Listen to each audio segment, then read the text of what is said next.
Turning to our top story, and it was a unanimous decision on scrapping net zero by the Nationals. They're not walking away from reducing emissions. Joining us live is the Deputy Nationals leader, Kevin Hogan, and Shadow Minister for Regional Development, Dr Anne Webster. Thank you both so much for joining us. So can I start with you, Kevin, first of all? So, yes, the big takeaway that I got was that you're not walking away from lowering emissions. Tell us more.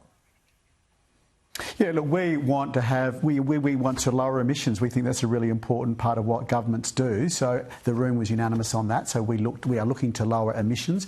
We're looking, though, to lower emissions in line with the OECD average. So we will lower our emissions as much as the OECD countries will.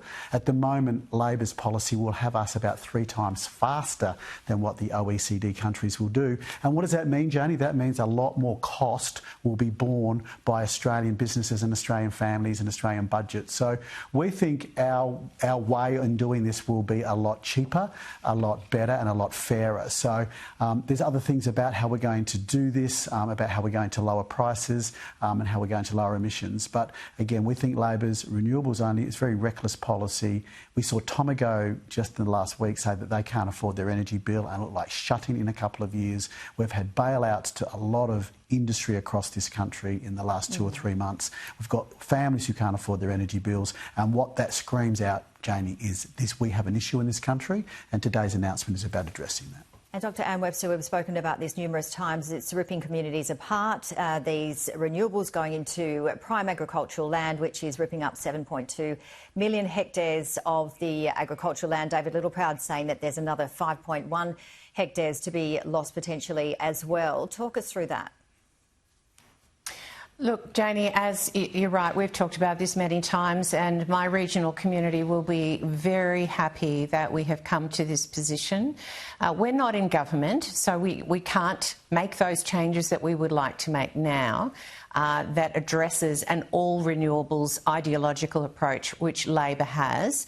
We want to see sensible policy that certainly addresses emissions, but first and foremost, we want to see cheaper, better and fairer energy policy that reduces people's power bills, that addresses the pressure on our farmers right now that is pushing them to want to leave their land, because renewables only means that it's ag land and, of course, our forests that are being taken up. It's just not fair.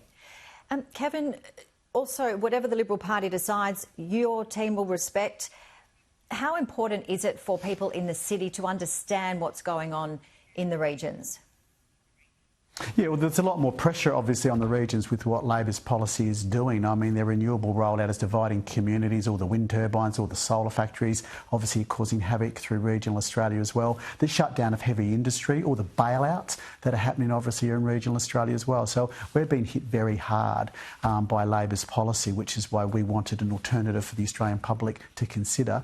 Look, as far as the Liberal Party go, they have given us a lot of room and space to independently come, as we are a sovereign independent party from them, to come to our position, and we are going to do likewise. And we know they're going through a process. We think they're getting towards the end of their process as well, and we will work very consultatively with them to find out where we agree, where we may disagree, and how we can land somewhere that can work. But look, we respect their process.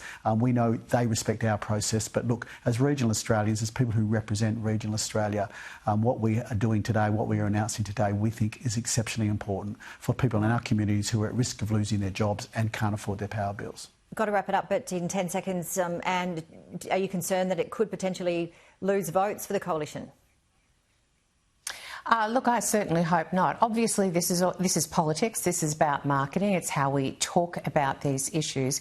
We have a common sense approach, and we will be working very hard to ensure that that message gets to our metro constituents, and that we can sell this as very sensible policy moving forward. Thank you both.